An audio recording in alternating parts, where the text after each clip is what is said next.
Bismillahirrahmanirrahim. Assalamualaikum warahmatullahi wabarakatuh.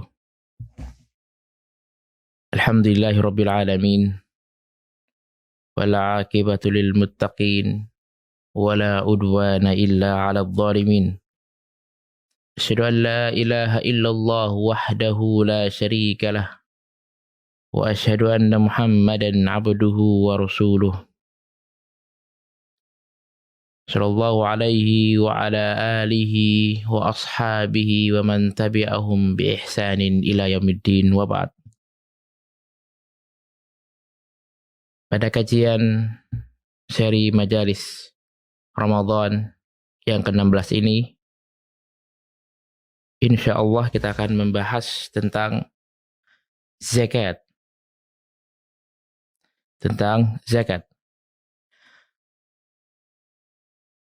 Pada pengertian zakat secara bahasa artinya adalah an-nama'u waz-ziyadatu wat-tuhuru, yaitu bertambah dan bertumbuh dan juga mensucikan. Itu secara bahasa. Tetapi secara istilah yaitu harta yang wajib dikeluarkan apabila sudah memenuhi syarat-syarat. Ya, zakat adalah harta yang wajib untuk dikeluarkan apabila memenuhi syarat-syarat tertentu dan diperuntukkan untuk orang-orang yang tertentu juga. Ma'asyiral muslimin, Allah Subhanahu wa taala berfirman, "Khudh min amwalihim shadaqatan tutahhiruhum wa tuzakkihim." Ambillah dari harta-harta mereka, harta-harta orang-orang kaya, shadaqatan. Sedekah di sini maknanya lebih umum, nakirah. Apa saja termasuk juga zakat, infak. Dan terlebih lagi yang diwajibkan oleh Allah Subhanahu wa taala adalah zakat. Tutahhiruhum, sebagai pensuci dari harta-harta mereka, wa tuzakkihim, dan juga pensuci dari sifat-sifat bakhil. Ma'asyiral muslimin, kaum muslimin dan muslimat, dalam pembahasan ini kita akan membaca yaitu majalis syahri Ramadan alaihi yang ditulis oleh Syekh Shalih bin Utsaimin rahimahullahu taala. Kata beliau, ikhwani, qala Allah taala, wa ma umiru illa liya'budullaha mukhlishina lahuddin hunafa'a wa yuqimus salata wa yu'tuz zakat wa dzalika dinul qayyimah. Saudaraku, Allah Subhanahu wa taala berfirman, tidaklah mereka diperuntukkan kecuali untuk beribadah kepada Allah Subhanahu wa taala mukhlishin, dengan rasa ikhlas, hunafa, dan lurus, yuqimus salat wa yu'tuz zakat, dan diperintahkan untuk mendirikan salat dan juga diperintahkan untuk membayar zakat. Wa dzalika dinul qayyimah, dan itulah agama Allah Subhanahu wa taala yang qayyim, yang benar. Dalam ayat lain Allah Subhanahu wa taala juga berfirman, wa aqimus salata wa atuz zakata wa aqridullaha qardan hasana. Tunaikanlah salat dan juga bayarlah zakat, wa aqridullaha, dan berilah pinjaman kepada Allah Subhanahu wa taala dengan pinjaman yang baik. Maksudnya adalah Allah Subhanahu wa taala akan ganti yang lebih besar, yaitu surga Allah Subhanahu wa taala. Dalam ayat ini Allah Subhanahu wa taala menggabungkan antara salat dan zakat. Dan ini ada makna yang tersirat bahwasanya Allah Subhanahu wa taala mewajibkan salat dan juga mewajibkan zakat. Mana yang tersirat dalam ayat tersebut bahwasanya Allah Subhanahu wa taala menggabungkan antara ibadah seorang hamba terhadap Allah Subhanahu wa taala, yaitu salat. Kemudian juga hubungan antara seorang hamba dengan hamba yang lain, yaitu zakat, memberikan zakat kepada orang-orang yang berhak untuk diberi zakat. Kemudian dalam hadis yang sudah kita sering baca, yaitu hadis tentang rukun Islam, itu dari Ibnu Umar radhiyallahu taala anhuma, bahwasanya Nabi sallallahu alaihi wasallam pernah bersabda, "Buniyal Islamu ala khamsin." Islam itu didasari dengan 5 perkara. Islam dipondasi atau dibangun dengan 5 perkara. Yang pertama, ala an yuwahhidallah, agar mereka mentauhidkan kepada Allah Subhanahu wa taala. Dalam riwayat yang lain, syahadatu an la ilaha illallah, bersyahadat la ilaha illallah, tidak ada Tuhan yang berhak disembah kecuali Allah Subhanahu wa taala. Setelah syahadat, maka diperintahkan wa iqamis salat, untuk mendirikan salat. Wa ita'iz zakat, dan untuk menunaikan zakat. Wa shaumi Ramadan, dan juga puasa Ramadan. Wal hajj, begitu juga dengan haji. Ini menunjukkan bahwasanya zakat termasuk rukun Islam yang ketiga, dan termasuk pondasi Islam yang agung, yang mulia. Dan zakat tersebut memberikan manfaat yang sangat besar untuk masyarakat. Bahkan para ulama dari zaman dahulu sampai sekarang mewajibkan, bersepakat bahwasanya zakat adalah fardu ain, wajib bagi orang yang sudah memiliki syarat-syarat tersebut. Dan insya Allah kita akan membahas apa saja syarat-syaratnya.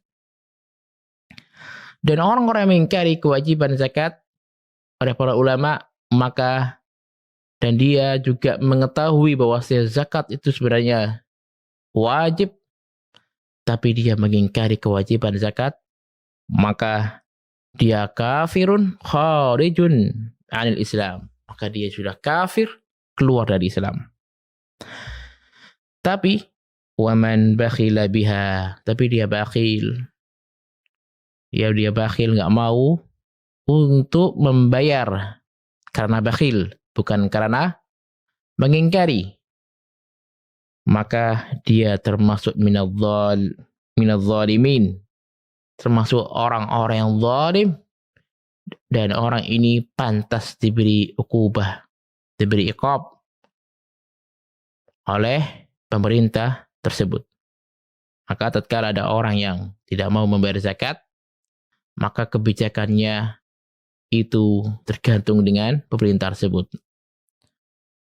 Sebagaimana Abu Bakar radhiyallahu taala anhu tatkala memerintahkan manusia-manusia atau kaum muslimin untuk membayar zakat, mereka tidak mau. Ya, yang mereka tidak mau, bahkan ada yang murtad.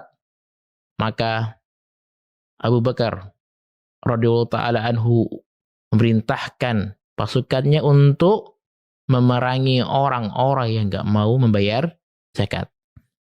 Itu bagi orang yang tidak membayar zakat karena mengingkari. Tapi kalau tidak mengingkari, tapi tidak mau membayar zakat, maka dengan ukubah-ukubah yang di bawah peperangan. Misalnya di penjara atau dipaksa untuk membayar, ya. Karena memang apabila sudah memenuhi syarat-syarat untuk membayar zakat, wajib baginya untuk membayar zakat. Kemudian syarat-syaratnya orang itu harus membayar zakat. Yang pertama, dia itu seorang Islam, ya, Islam. Kemudian dia balik, ya. Kemudian yang balik ini masih dibersihkan oleh para ulama apabila dia anak kecil yang sudah untuk disuruh untuk membayar zakat, maka boleh kita menyuruh dia untuk membayar zakat. Kemudian hurriyah, dia bukan budak, dia merdeka. Kemudian yaitu sudah memiliki nisab. Sudah memiliki nisab dari barang-barang yang dia miliki. Dari ini enggak semuanya, tapi beberapa ada yang nisab, beberapa ada yang langsung untuk membayar zakatnya. Kemudian menunggu selama 1 tahun itu bagi yang memiliki emas dan perak. Dan kita akan membahas satu persatu tentang zakat tersebut. Yang pertama, Syekh Ibnu Utsaimin rahimahullah taala berkata, "Wa tajibu az-zakatu fi arba'ati asya." Zakat diwajibkan dalam 4 perkara. Yang pertama, al-khariju minal ardi minal hububi wasthimar. Ya, al-khariju minal ardi minal hububi wasthimar. Yaitu yang keluar dari bumi. Yang di situ adalah buah-buah atau biji-bijian dan buah-buahan tertentu. Nah, biji-bijian dan buah-buahan tertentu. Apa contohnya di sini? Yang dicontohkan oleh Nabi SAW adalah 4. Yang pertama adalah kurma, kismis, kemudian gandum dan lain sebagainya. Ya. Tapi oleh para ulama, oleh para fuqaha, itu bisa dikiaskan dengan buah-buahan yang lain dengan syarat. Yang pertama adalah bahan pokok makanan tersebut. Yang kedua bisa ditakar, kemudian bisa disimpan, ya, bisa disimpan. Kalau di Indonesia ini yang kita makan setiap hari, ya ada nasi, beras, kemudian jagung, dan itu di tempat-tempat yang tertentu. Kemudian kismis, ya, kismis di negeri Arab. Kemudian juga kurma dan lain sebagainya. Apa dalilnya tentang zakat biji-bijian dan zakat buah-buahan? Yaitu, ya ayyuhalladzina amanu anfiqu min thayyibati ma kasabtum wa mimma akhrajna lakum minal ardh. Wahai orang-orang beriman, anfiqu, berinfaklah, min thayyibat, dari harta-harta yang baik, mimma ma kasabatum, yang kalian peroleh, wa mimma akhrajna lakum minal ardh, dan yang kami keluarkan dari hasil bumi. Dalil yang lain Wa atu haqqahu yawma hasadih. Wa atu haqqahu yawma hasadih. Dan berikanlah haknya pada saat panen. Dalam ayat tadi disebutkan bahwasanya kita disuruh untuk membayar zakat tatkala waktu panen. Tatkala waktu panen. Di sini menunjukkan bahwasanya zakat hubub dan thimar, jadi zakat buah-buahan dan juga biji-bijian, waktu zakatnya tatkala waktu panen. Tidak harus disyaratkan untuk menunggu selama 1 tahun. Di sini ada para ulama dicontohkan adalah seperti hintah. Hintah itu gandum, sa'ir juga gandum, ya macam-macam gandum semuanya adalah wajib untuk dizakati. Kemudian jagung, kemudian beras, kemudian kurma, kemudian juga kismis. Maka selain itu tidak wajib untuk dizakati pada saat panen. Ya, tidak wajib untuk dizakati pada saat panen. Seperti kayak buah-buahan yang lain, apel misalnya, kemudian anggur, kemudian jeruk, itu tidak dizakati. Tapi apabila buah-buahan tersebut dijual, maka dizakati, tapi bukan zakat hubub wasimar. Nah, sekarang kita akan membahas berapa yang harus dikeluarkan. Berapa yang harus dikeluarkan. Nabi kita SAW sudah membuat sebuah peraturan tentang zakat biji-bijian dan zakat buah-buahan yang tadi disebutkan. Apa kata Nabi? Fima saqatis sama'u aw kana asariyan al-ushru wa fima suqiya bin nadhi nisful usr. Apabila ladang tersebut disirami dari hujan, dari langit, dari hujan, atau dari perairan yang dari atas, ya, seperti irigasi, maka dia harus membayar hanya 10%. Membayar zakat hanya 10%. Itu apabila disirami dari hujan dan irigasi. Apabila dia disirami dari an-nadhi. An-nadhi itu mengambil dari bawah, misalnya pakai alat, pakai diesel atau pakai yang lain.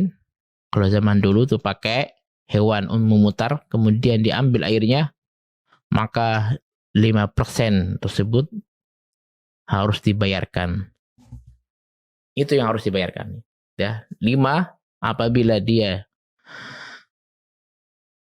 digunakan atau misalnya pakai biaya atau peralatan yang lain, maka 5%. Apabila tanpa biaya, seperti kayak hujan, irigasi dari atas misalnya, maka itu hanya 10%. Kemudian berapa nisabnya? Berapa nisab zakat hubub wasimar? Zakat hubub wasimar, biji-bijian dan buah-buahan yang tadi disebutkan, itu kata Nabi SAW, laisa fi ma duna khamsati awsak sedekah. Nah, atau dalam hadis lain, laisa fi habbin wala samarin sadaqatun hatta yablugha khamsata awsak. Tidak wajib baginya untuk membayar zakat apabila kurang dari 5 wasak. Lalu berapakah 5 wasak tersebut? Kita hitung-hitung. 1 wasak itu 60 sa'. Ya. Satu wasak itu 60 sa' dengan sa' Nabi Shallallahu alaihi wasallam. Ya, dengan sa' Nabi Shallallahu alaihi wasallam. Kemudian apabila sa' Nabi SAW itu kita hitung menjadi kilo, itu kira-kira 2 kilo 40 gram. 2 kilo lebih 40 gram. Nah, atau kita menggenapkan juga 2,5 kilo. Boleh, karena dalam ibadah zakat ini boleh kita menambahkan zakat tersebut. Tapi kalau kita hitung semuanya itu menyampai situmi'atin wasnai asara kilogram. Itu 612 kilogram. 612 kilogram. Itu apabila sudah nyampe 612 kilogram, maka wajib baginya untuk membayar zakat. Ya. Tapi kurang dari 612 kilogram, maka dia tidak wajib untuk membayar zakat, tapi boleh dia untuk membayar sedekah yang lain. Nah, karena waktunya sangat sedikit, kita akan melanjutkan yang lain, yaitu zakat, kata Syekh Ibnu Utsaimin, zakat bahimatul an'am. Zakat bahimatul an'am yaitu zakatnya hewan ternak. Nah, hewan ternak tersebut juga dipilih oleh syariat. Hewan apa saja yang harus dizakati? Ya. Yang pertama adalah al-ibilu, onta. Dan semua jenis onta maka wajib untuk dizakati. Kemudian, ya mau onta merah, onta putih misalnya, semua harus dizakati. Kemudian juga al-baqar, yaitu sapi. Semua jenis sapi maka dia wajib untuk dizakati. Jenis sapi banyak sekali yang di Indonesia itu, ada sapi Jawa, ada sapi Bali, dan sapi yang lain. Kerbau misalnya. Maka wajib untuk dizakati. Kemudian al-ghanam, kambing. Nah, semua jenis kambing wajib untuk dizakati. Mau kambing gurun, ya kambing yang lain, kambing kacang, kambing gunung misalnya, kemudian kibas, domba misalnya, dan lain sebagainya, maka wajib bagi orang memiliki tersebut untuk membayar zakat. 6. Tapi ada syarat-syaratnya. Syarat-syaratnya, nggak semuanya dizakati, tapi harus ada syarat-syaratnya. Apa syarat-syaratnya? Yang pertama, harus sudah sampai nisab. Sudah sampai nisab. Tadi kita insya Allah akan membahas sedikit tentang nisab zakat bahimatul an'am. Kemudian yang kedua, disyaratkan untuk menunggu selama 1 tahun. Ya, disyaratkan untuk menunggu selama 1 tahun. Apabila sudah sampai nisab, untuk menunggu selama 1 tahun, dan tahun depan dia harus membayar zakat. Kemudian harus sa'imah. Apa itu sa'imah? Sa'imah itu memang binatang-binatang yang untuk diternak, digembala, ya, diternak dan digembala, bukan binatang-binatang pekerja. Misalnya, kita bisa membedakan antara binatang-binatang yang pekerja sama binatang-binatang yang bukan pekerja, yaitu untuk diternak kemudian digembala. Kalau yang diternak, digembala, maka wajib bagi yang memilikinya untuk membayar zakat. Tapi kalau bukan yang digembala, misalnya dibuat untuk di zaman dahulu, sapi dibuat untuk mengangkut batu-batu atau bata-bata atau pasir misalnya, maka tidak wajib untuk dizakati. Allah Ta'ala alam. Kemudian, berapa nisabnya? Berapa nisabnya?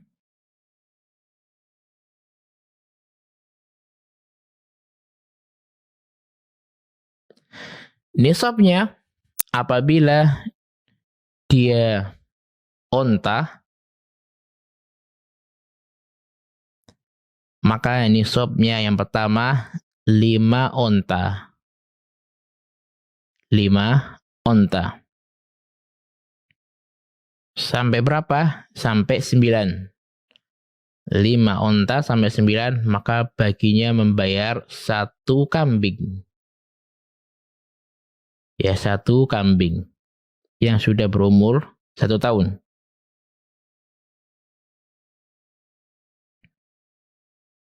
Kemudian lebih dari 9, yaitu 10 sampai 14, maka baginya untuk membayar 2 kambing.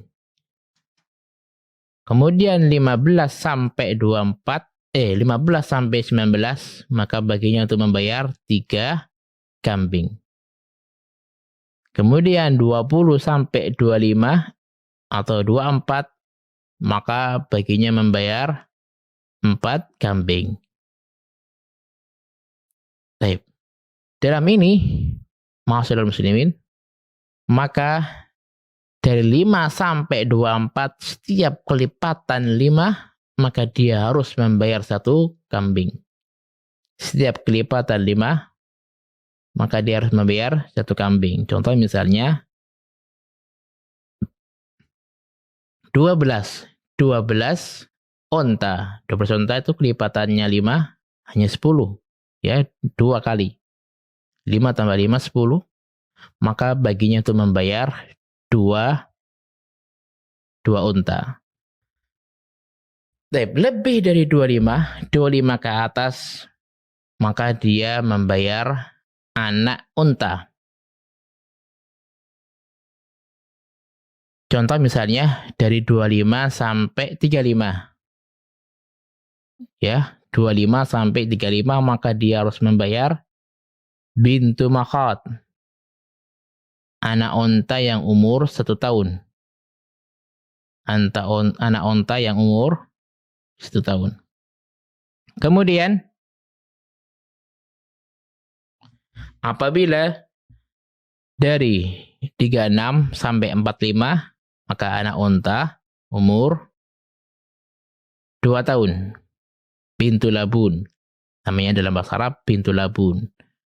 Anak dari unta yang sedang menyusui. Anak unta dari sedang menyusui, yaitu umur 2 tahun kira-kira. Kemudian dari 46 sampai 60 yaitu hikkoh. Yaitu hikkoh itu umur 3 tahun.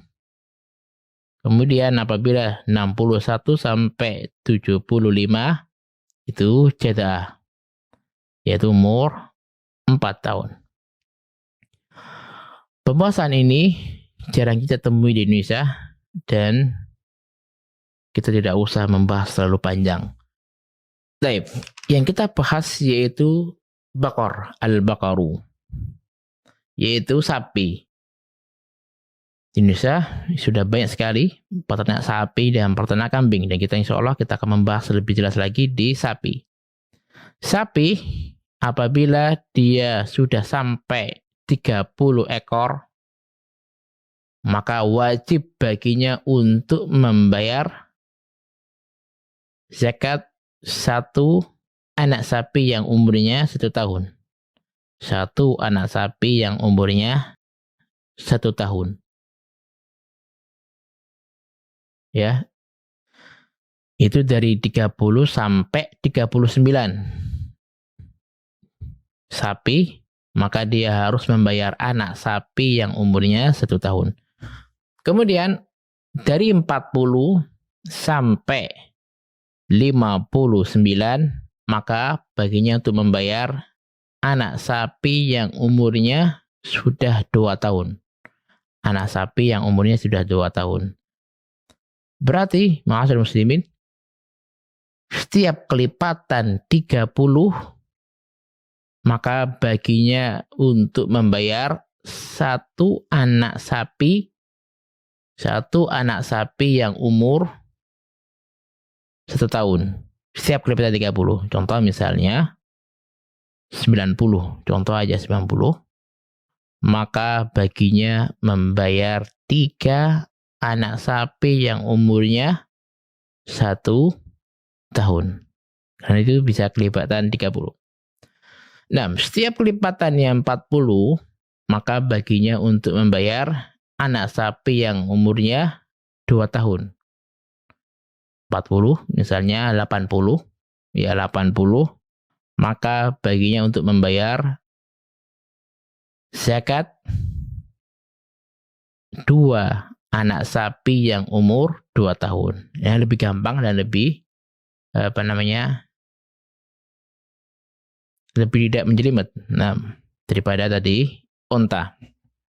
Kemudian lebih gampang lagi yaitu zakat kambing. Ya, zakat kambing. Berapa nisab dari zakat kambing? Yaitu apabila sudah 40 ekor lebih sampai 120 ekor, maka yang dibayar hanya 1 kambing saja. Sedikit sekali ya. Andaikan dia punya 100 ekor kambing, maka dia dibayar hanya 1 kambing toh. Jadi setiap kelipatan 100, maka dia harus membayar 1 kambing. Iya, 1 ekor kambing. Misalnya 1000 dia memiliki, Masya Allah, 1000 ekor kambing. Maka dia membayar hanya 10. Ya, 10 ekor kambing. Ya, zakat itu sangat sedikit sekali. Nah, kemudian, ma'asyiral muslimin, yang ketiga, pembahasan yang ketiga, yaitu pembahasan tentang zakat emas dan zakat perak. Syekh Ibnu Utsaimin rahimahullahu ta'ala berkata, "Az-zahabu wal fiddatu ala ayyi halin kanat." Zakat emas dan perak dalam bentuk apapun, mau bentuknya emas, mau bentuknya batangan, ya, atau kepingan dan lain sebagainya, ya, maka wajib untuk dibayar zakatnya. Apa dalil tentang zakat emas dan perak? Yaitu surat Taubat ayat 34.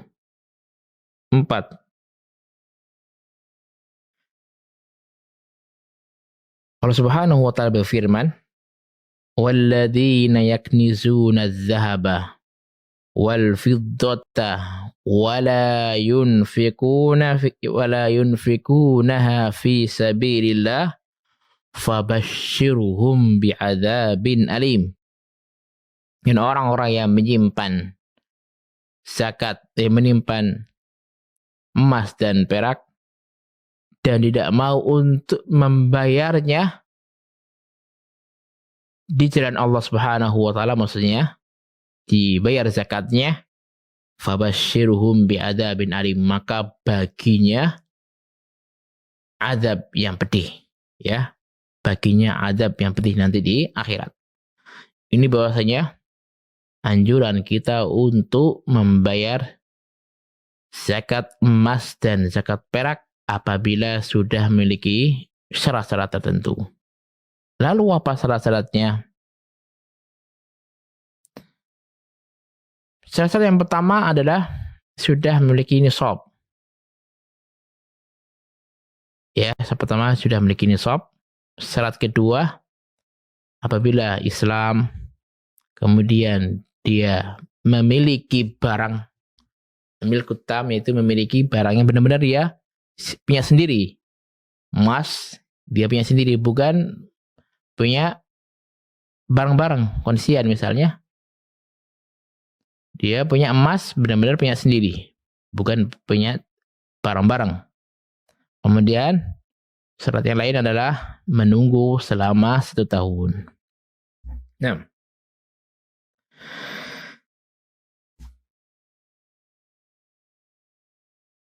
kemudian dalil yang lain bahwasanya zakat zahab dan fiddah itu wajib, ya. Biar kita tambah yakin, tambah semangat untuk membayar zakat. Dalam hadis Sahih Muslim bahwasanya Nabi Shallallahu Alaihi Wasallam bersabda, "Ma min sahibin zahabin wala fiddah." Siapapun orang yang mempunyai zahab, emas dan perak, la yuaddi minha haqqaha, tidak membayar haknya, tidak menunaikan haknya, illa idza kana yaumul qiyamah suhifat lahu safaihu minan nar. Maka apabila pada saat di hari kiamat dia akan dikosongkan dengan api neraka. Fa uhmiya alaihi fi nari jahannam, kemudian dicelupkan di api neraka Jahannam. Fayaqwa biha janbahu wajabinuhu, kemudian disetrika semua badan-badannya, mau sebelah kanan, sebelah kiri, badan depan dan badan belakang, semua disetrika oleh Allah Subhanahu wa taala. Nauzubillah min dzalik. Kullama baridat u'idat lahu ila yaumin kana miqdaruhu 50,000 sanah. Tatkala sudah baridat, sudah dingin, ya maksudnya badan orang itu sudah dingin. Tatkala sudah disetrika kemudian dingin, kemudian u'idat, diulangi lagi. Sampai kapan? Sampai yuqadha bainal ibad, ya, sampai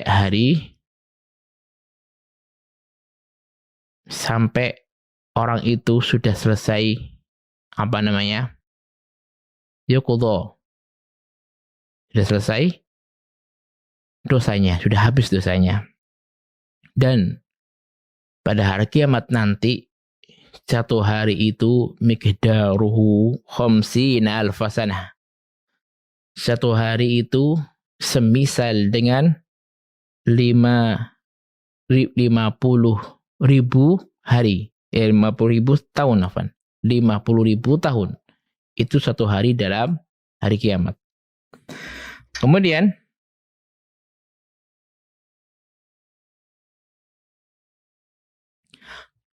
kita akan membahas tentang nisabnya. Nisab orang yang menunaikan zakat zahab dan fiddah. Berapa nisabnya? Kata Nabi Shallallahu Alaihi Wasallam,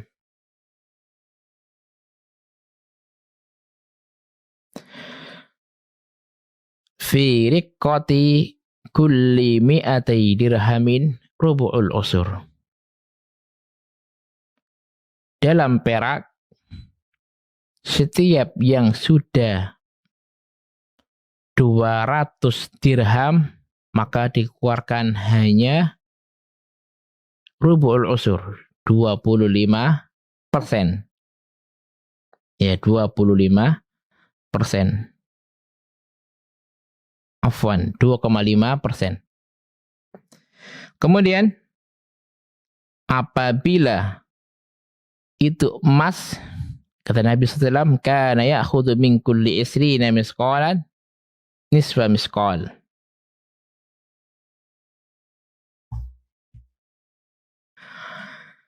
Nabi SAW mengambil dari setiap 20 miskol hanya setengah miskol saja. Hanya setengah miskol saja. 6. Kita akan membahas sedikit tentang dua hadis yang tersebut. Bahwasanya dalam emas apabila sudah menyampai 20 miskol. Berapa itu 20 miskol? 20 miskol yaitu apabila kalau satu miskol itu 4 gram lebih seperempat, ya. 4 gram lebih seperempat.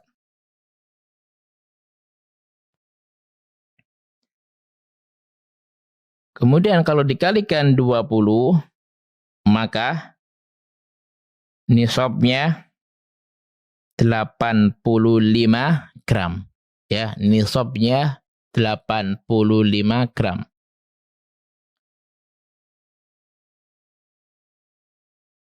Nah, saya ulang lagi bahwasanya nisab emas itu apabila sudah sampai 85 gram.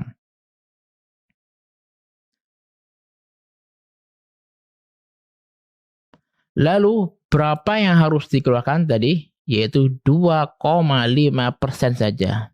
2,5% saja. Rubu'ul usur, ya. 2,5% saja. 2,5% dari 85, kalau kita hitung-hitung,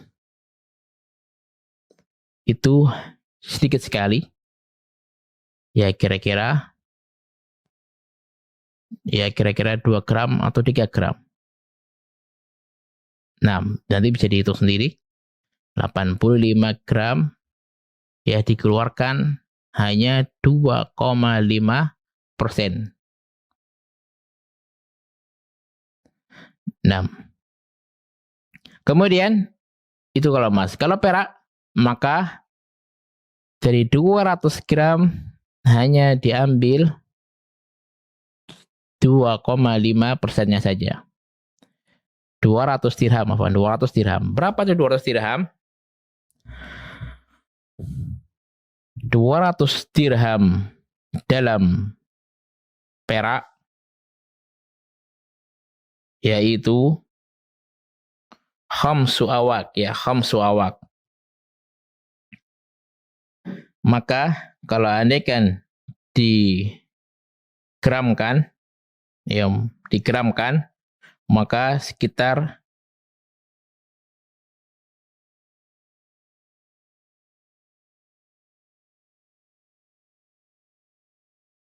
1 dirham itu kira-kira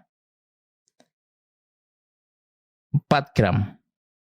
Ya, 4 gram. Dan itu sedikit sekali pada saat emas pada saat perak itu dikeluarkan. 6. Kita baca perkataan Syekh Ibnu Utsaimin rahimahullah taala. Nabi SAW pernah bersabda, "Laisa fi ma duna khamsi awakin shadaqah." Tidak ada zakat kalau kurang dari 5 awak sedekah. Muttafaqun alaih. Al-Uqiyah yaitu arba'una dirhaman islami. Al-Uqiyah tadi yang kita bahas tadi. Uqiyah itu 40 gram. Jadi dikalikan 5 menjadi 200 gram. Wa dirhamu sab'atu as'arin misqal yablughu 140 misqalan. Ya. Dan 1 dirham itu yaitu 140 misqal. 140 misqal.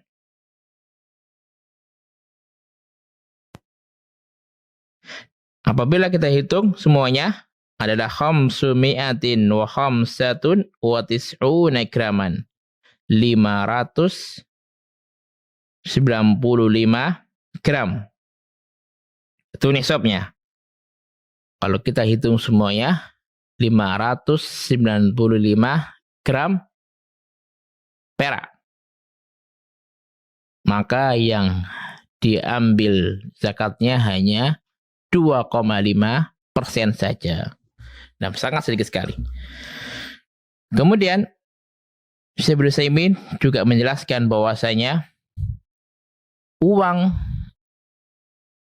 kertas yang sekarang digunakan untuk tukar, ya, untuk membeli dan menjual, maka juga sama harus sesuai dengan emas atau perak. Nah, apa kata beliau? Wa tajibu zakatu fil awraq an-naqdiyah. Maka wajib zakat pada uang-uang kertas. Li'annaha badalun 'anil fiddati fataqumu maqamaha. Maka uang tersebut badalun, sebagai pengganti dari perak. Fataqumu maqamaha. Maka dia juga sama seperti perak. Fa idza balagat nisabal fiddati wajabat fiha zakatu. Apabila sudah sampai nisabnya fiddah, maka dia harus membayar zakat. Kalau andaikan 1 gram itu perak itu kira-kira 40.000, atau tergantung dengan daerah tertentu, ya. Harganya juga berbeda-beda sedikit. Ya, kalau kita misalnya membeli, ya, emas atau perak itu 1 gramnya itu 40.000, kita kalikan 595 gram. Ya, itulah nisabnya uang. Mungkin kira-kira 40 juta atau 50 atau 60. Nah, bisa dihitung di rumah masing-masing. Fatajibu zakatu fi dhahabi wal fiddati wal awraq an-naqdiyah sawa'un kanat hadirah indahu am fi dhimamin nas. Maka wajib baginya orang yang memiliki zahab, emas, fiddah, perak, dan juga uang yang sudah memiliki nisab, maka wajib baginya untuk membayar zakatnya. Sawa'un kanat, walaupun uang itu di dia hadirah atau fi dhimamin nas, atau masih dihutangi oleh orang, maksudnya dipinjam oleh orang. Kemudian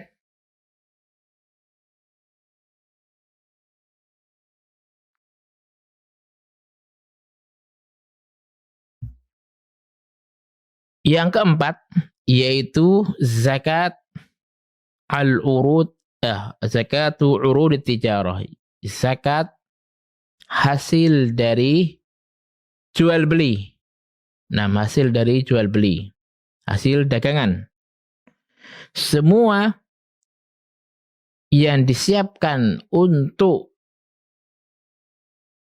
jual beli atau didagang, maka wajib baginya untuk membayar zakat apabila sudah mencapai nisab dan sudah menunggu selama 1 tahun, ya.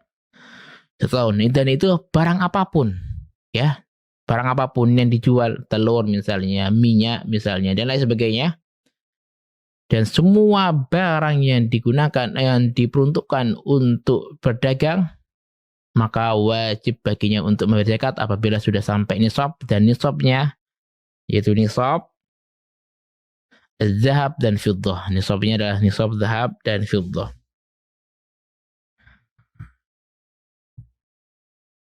Kemudian maka dia juga harus menunggu selama 1 tahun. Lalu berapa yang harus dikeluarkan? Yang dikeluarkan mirip dengan zakat fiddah dan juga zakat Emas dan perak. Emas dan perak. Yaitu 2,5%. Lalu apa dalil tentang zakat tersebut? Yaitu firman Allah Subhanahu wa taala, "Wa fi amwalihim haqqul lis-sa'ili wal mahrum." Dan dari harta-harta mereka ada hak untuk orang-orang yang sa'il, orang-orang yang meminta dan orang-orang yang tidak mau meminta. Kemudian dalil yang lain, ya ayyuhalladzina amanu anfiqu min thayyibati ma kasabatum. Wahai orang-orang beriman, infaklah, bayarlah zakat dari harta-harta yang baik. Ma kasabtum, dari hasil yang kalian cari. Kemudian juga dalam hadis Mu'adz bin Jabal, bahwasanya Nabi SAW memberikan nasihat kepada Mu'adz bin Jabal,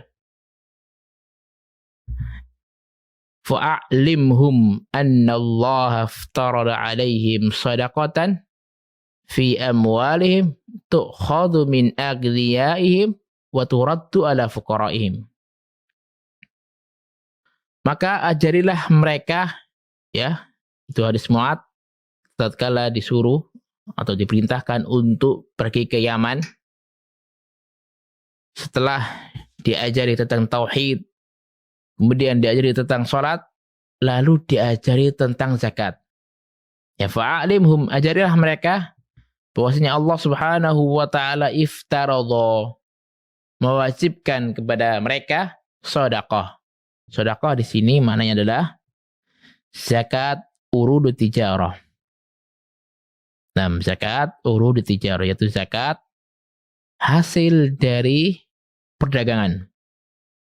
Tu'khadhu min aghniyaihim, diambil dari orang-orang kaya, wa turaddu ala fuqaraihim, kemudian dikasihkan kepada yang berhak, yaitu orang fakir miskin.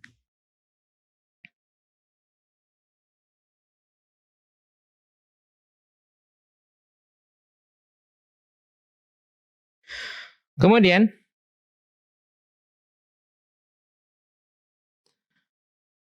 yang berkenaan dengan urudut tijarah, yaitu apakah ada zakat dari hasil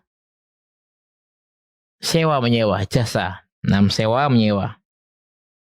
Maka oleh Syekh Ibnu Utsaimin, beliau berkata, wala tajibu zakatu fi ma 'udda lil ujrah minal iqarat wasayyarat wa nahwiha.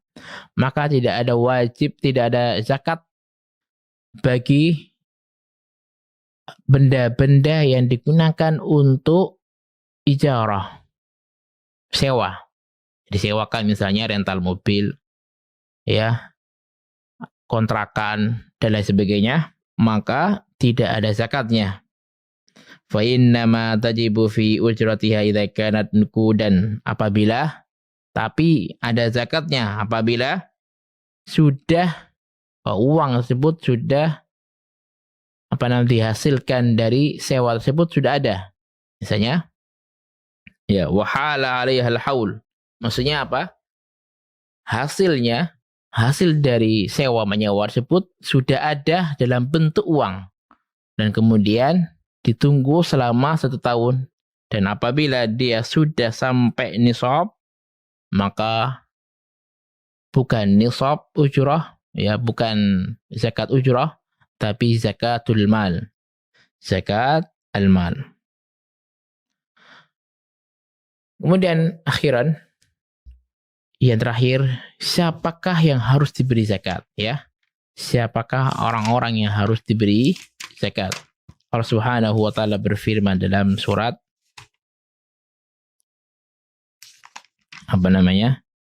Taubah ayat 60. Innamas shadaqatu lil fuqara wal masakin wal 'amilina 'alaiha wal mu'allafati qulubuhum wa fir riqab wal gharimina fi sabilillah wa ibnis sabil fariidatan minallah wallahu alimun hakim. Bahwasanya sedekah yaitu zakat itu wajib diberikan kepada yang pertama fakir. Fakir yaitu orang-orang yang tidak memiliki harta untuk kebutuhan setiap harinya, dan dia apabila dia sudah bekerja maka hasil tersebut tidak cukup untuk setengah hari, tidak cukup untuk satu hari. Kemudian miskin ini masih lebih mending daripada fakir, yaitu orang yang hasil kerjanya itu cukup setengah dan lebih, ya, cukup setengah dan lebih. Kemudian al-amiluna 'alaiha, itu amil zakat. Kemudian mu'allafatu qulubuhum, itu orang-orang yang masuk Islam, baru masuk Islam, mu'allaf. Wa fir riqab, yaitu orang muslim yang menjadi budak. Dan orang muslim yang menjadi budak, yaitu seperti contoh misalnya orang muslim kemudian dia budak dan dia berusaha untuk membebaskan dirinya, maka boleh dia mendapatkan zakat.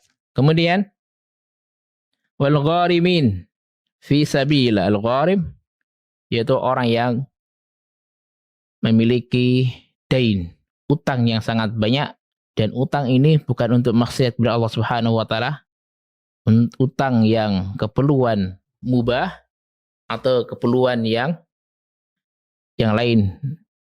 Kemudian fi sabilillah yaitu orang yang berjihad, fi sabilillah wa ibnis sabil yaitu orang yang musafir. Wallahu taala alam bisawab.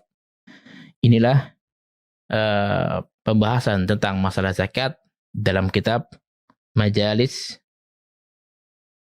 Syahri Ramadan. Apabila ada pertanyaan atau kurang, maka bisa ditanyakan kepada admin, kemudian diberikan kepada saya. Insyaallah kita akan membahas di waktu yang tertentu. Wallahu ta'ala a'lam bishawab. Subhanakallahumma bihamdik, asyhadu an la ilaha illa anta, astaghfiruka wa atubu ilaik. Wassalamualaikum warahmatullahi wabarakatuh.